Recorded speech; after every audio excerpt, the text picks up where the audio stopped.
சரி, நான் அதை சொல்லிடுறேன். 29ல் எனக்கு ரொம்ப மறக்க முடியாதுன்னு இல்லை, ரொம்ப ஞாபகம் இருக்கிற மூமெண்ட். ஏன்னா எனக்கு இவ்வளோ பாசிட்டிவ் அதெல்லாம் சொன்னால எனக்கு ஃபர்ஸ்ட் டைம் சூசைடல் தாட் வந்த இயர் அது ஏஜ். அங்கே இருந்தால் அதுலேருந்து தான் நான் பாசிட்டிவ் ஆனேன். ஏன்னா எல்லாருக்கும் தெரியும், அது வரைக்கும் நான் வந்து நான் சினிமாவில் டைரக்டர் ஆகணும்னு முடிவு பண்ணி HCLல வேலையை விட்டு வந்தேன்.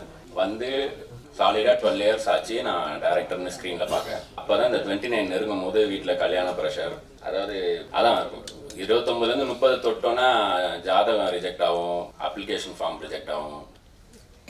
இப்போல்லாம் இளைஞர்கள் படம் பண்ண வந்துட்டாங்க அப்படின்னு சொல்லிட்டு ஸ்கிரிப்ட் ரிஜெக்ட் ஆகும்.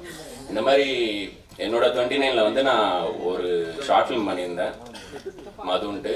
அந்த ஷார்ட் ஃபிலிமை காமிச்சிட்டு நான் வேற ஒரு ஸ்கிரிப்ட் நரேட் பண்ண போவேன். அது ஒரு 45 ப்ரொடியூசருக்கு நரேட் பண்ணேன்.